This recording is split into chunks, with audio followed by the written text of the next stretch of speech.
Hey everyone, Toby here doing another video.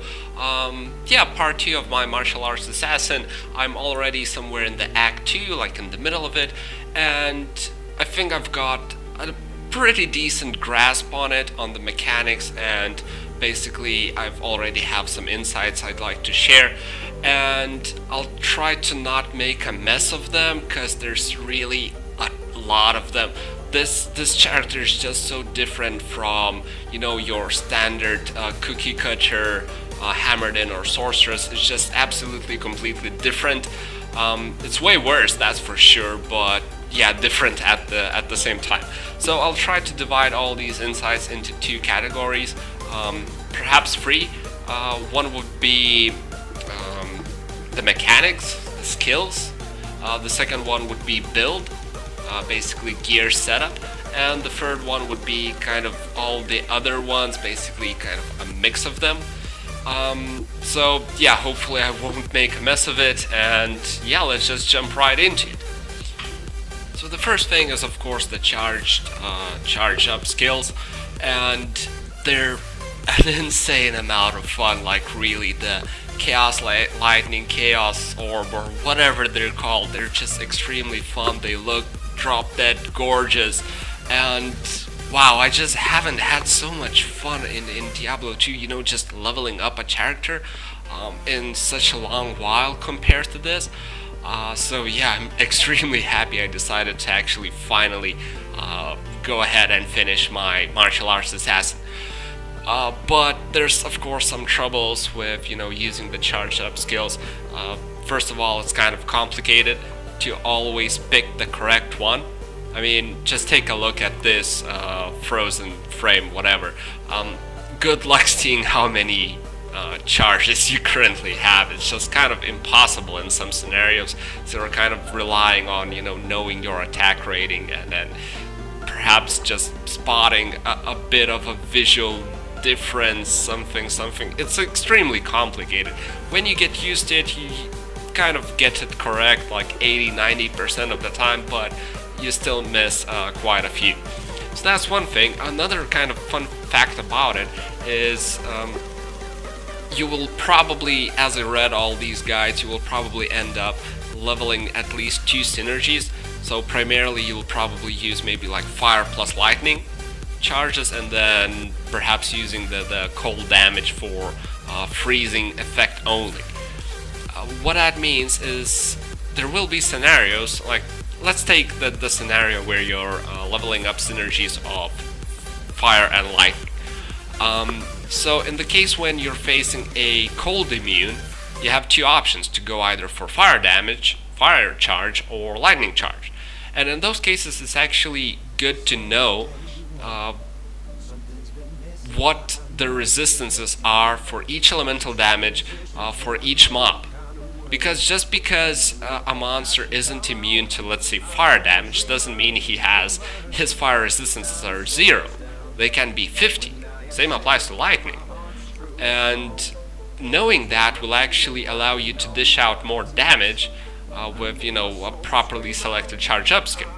So yeah, that kind of complicates things even further, but I guess it feels pretty damn rewarding when you're actually choosing the right skill, and therefore you're maximizing your DPS.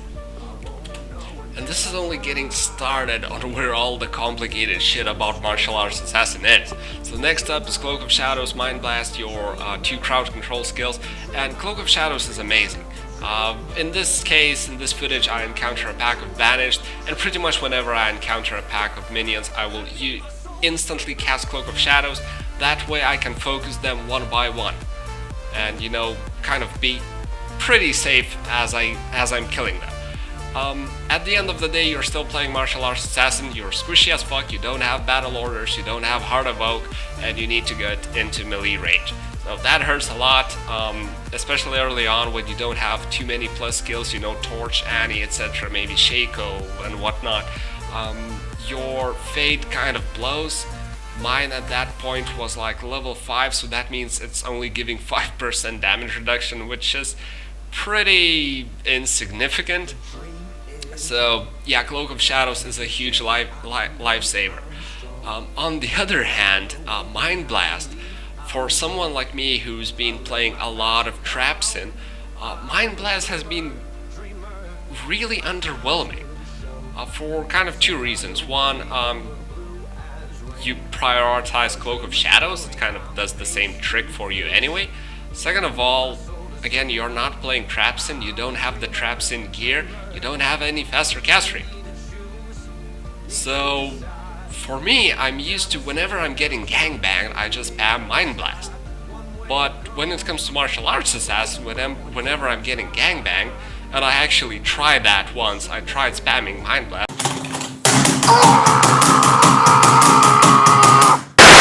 I almost died because of that.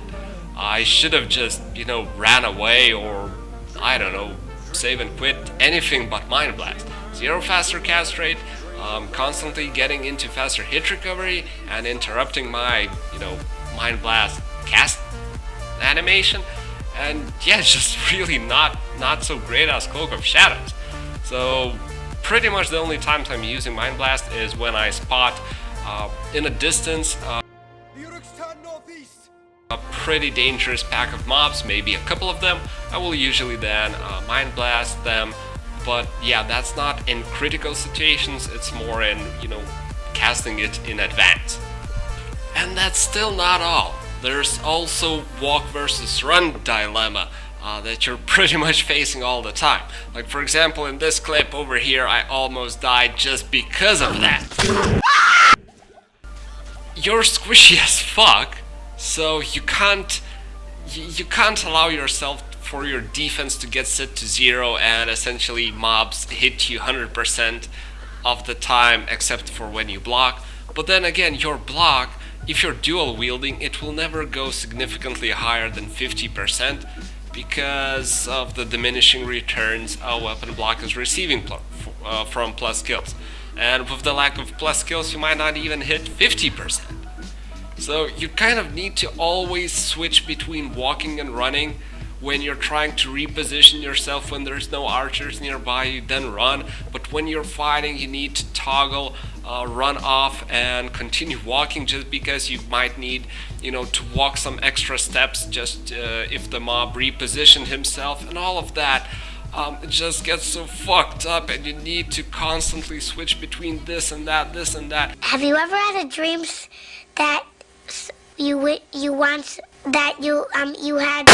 I mean, when you're playing Frenzy Barbarian, you just have like 4k HP. You don't care if in those brief moments when you're running in the middle of a battle, you'll get hit a couple of times. I mean, you'll just brush it off. But for martial arts assassin, it actually hits for a lot, and it hurts. It hurts so bad. Anyway, probably my battle versus Andariel was a pretty good illustration how squishy martial arts assassin is. And honestly, I don't think I can remember when was the last time when I had this much trouble with Hell and Andariel. It was just kind of mind-blowing how squishy I am. And sure, I was significantly under-leveled, but still, my gear was pretty good. And I even made some switches to my gear. I equipped Duras, I equipped Nosferatus, a couple of other less meaningful changes, but still, it was just crazy. Anyway, with that said, I move on to Act 2. Due to sewers, Radamant. And clearly I'm unable to kill him in my first attempt, but I do it in my second, so anyway. As for the gear, there's a couple of things that have been bugging me so far. When it comes to physical damage, I was actually dishing out a reasonable amount. It was around 1000 damage, plus a couple of hundreds extra from Venom.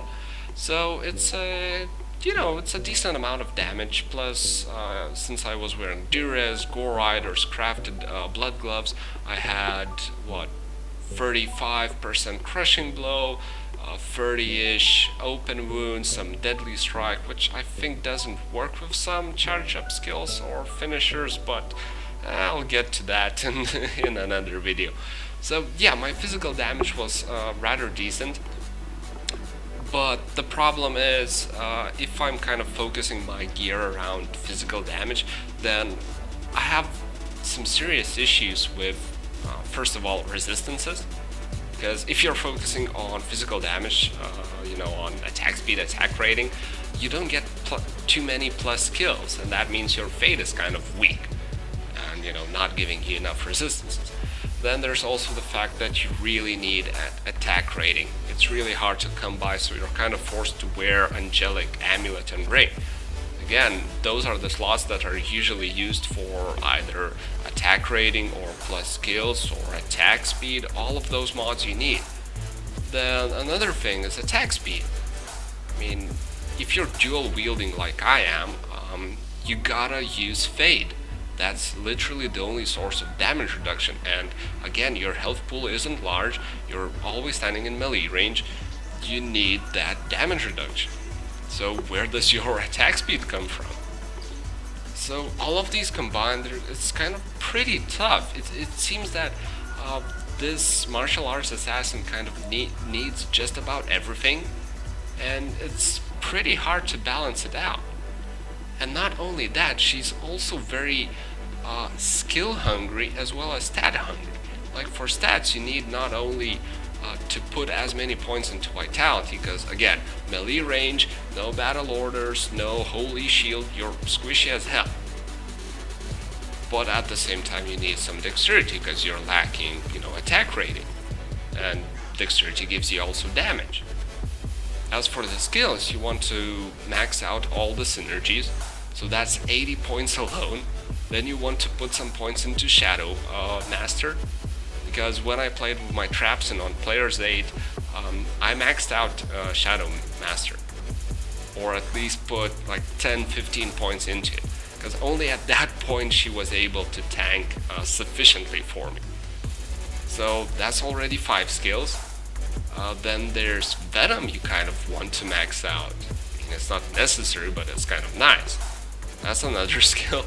Then there's Fade you want to put some points in. And Jesus, you can also want to go for Lightning, Depth Sentry for some extra kill speed. So I mean, it's just mind-blowing how many skills you really want, and at this point I just don't know what do I want to max out first. So yeah, it's definitely confusing, and this pretty much wraps my thoughts, my experience so far with martial arts assassins up. This is where I'm gonna finish this video, so if you guys have any feedback, perhaps builds I should check out, please do let me know in the comments.